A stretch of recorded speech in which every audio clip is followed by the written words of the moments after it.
Welcome, everybody, to the very first ever Flixist News Weekly Review. This is going to be a special weekly segment where I'm going to bring off a member of the Flixist staff, and we're going to talk about our favorite news of the week and a piece of news that makes us go WTF, whether it's something we hate, whether we don't understand, or whether we think is terrible. So my very first guest today is going to be Anthony Marzano. Welcome, Anthony. He's calling in. Hi, how you doing? Good, good. It's nice to finally meet you. I've had a lot of contact with you through emails and Slack and things, but now we're actually talking.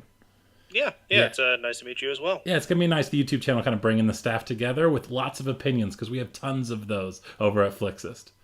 Oh, absolutely. I believe someone on Destructoid said that it was the just the hive of some of the worst opinions ever. So something we wear on our sleeve. That's a subjective thing. You never know.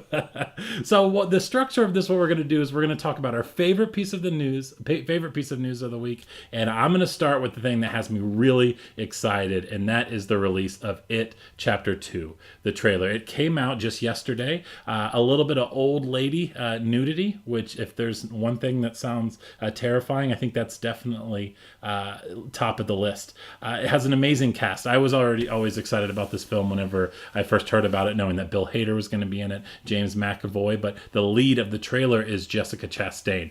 I don't know about you, but I'm excited. Are you excited about this trailer? I gotta say, I'm not the biggest horror fan, and I am very very open about that. I hate being terrified, but I mean, I loved the original It television show or television movie, and I haven't seen the new movie yet because I kind of wanted to wait until they both came out. But I do like how they're splitting it up into two separate movies so that there's a nice cutoff instead of like that mixing that they did. For And sure. also the old lady thing. That is that just the Stephen King thing because that was also in The Shining Shining. and Yeah, that was Game of this. Thrones took a little page from it with Melisandre, but yeah, I think that might be a staple that I don't know if he wants to be known for or not. I'm going to be really curious because I've never actually seen the miniseries, but from what I heard, the second part of the book and the second edition of the miniseries doesn't quite live up to the first with the children. I don't know if that's kind of just people's opinion, but they're definitely going to have their work cut out for them. But they have a great cast, great writing team behind it. I think it's going to be good, and the trailer definitely made me even more excited. Lots of balloons, lots of red balloons. Yeah. Yeah, I have actually never heard that people say that the second half is worse. I mean, maybe it's because it turns more from horror into like them into the adults fighting back. But I think actually with the cast that they have, I think they'll actually be at least as good as Mhm. the original, as the first one, or possibly even better, just because the amount of talent behind the second part looks to be stellar. Yeah. Well, I'm excited. Glad you're excited. So what was the new piece of news this week that made you so excited?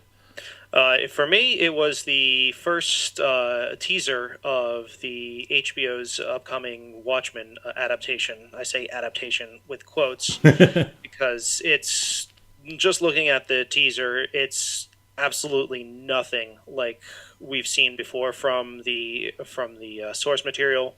Like from the very beginning of this adaptation, Damon Lindelof has been saying that it's not going to be what the fans wanted, but it's going to be what they need, and I've been on board with it from that point. But this looks freaky. It looks like they're going in some weird direction and using the source material as like a jumping off point, and I think it's going to be to tell a really really great story.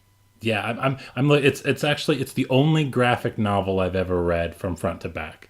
That I don't know if that makes me lose credibility on the staff, but I absolutely love the source material, and I was very disappointed by Zack Snyder's adaptation. So hearing it being a television, kind of a revisit per se, I was definitely excited.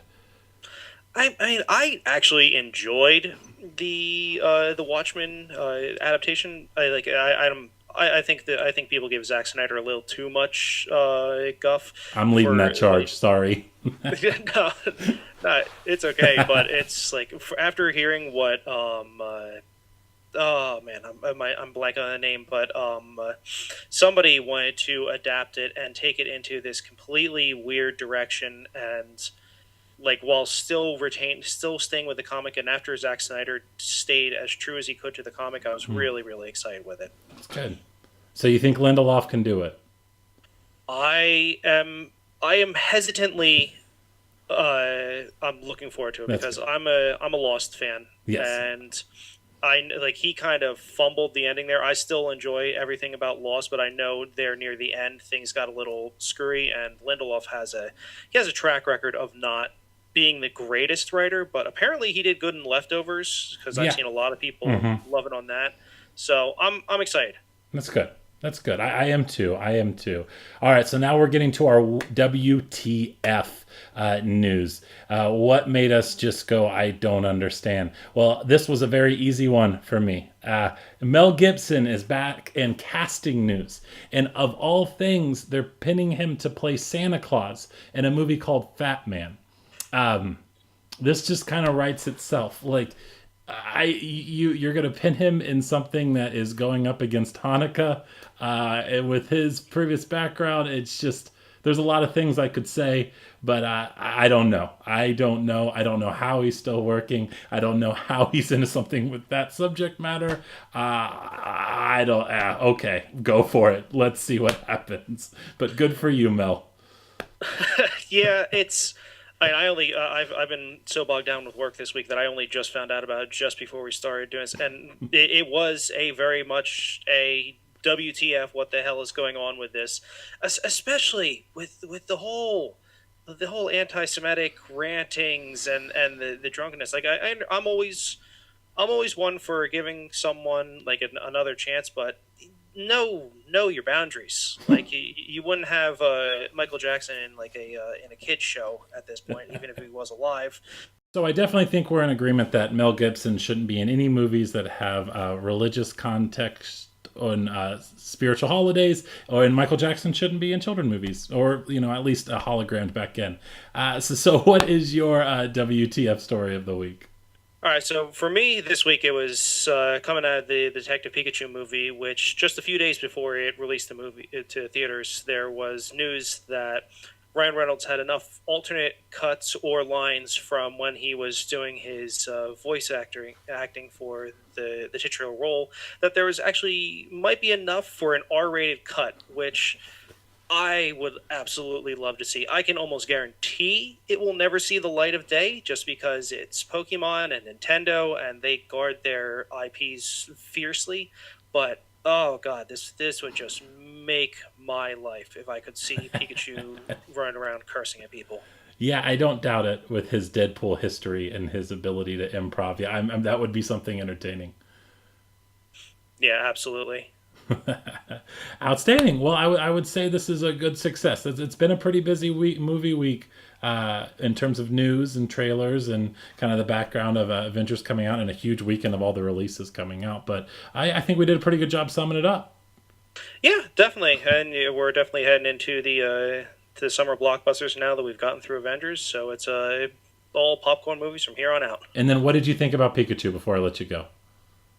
I loved the first hour and 20 minutes of it, and then everything fell apart in the end. All It right. was it was good, great. It wasn't. It was some of the best video game adaptations I've ever seen, and then it just went to crap. Well, people can check out your review on our site. I will definitely have them point them that way. Yeah, excellent. Thank you. Outstanding. Thank you so much, Anthony. We'll catch you next time. All right, have a good one. All right. See you guys. And stay tuned for more YouTube channel. All of our content below. You check it out. See you guys next time.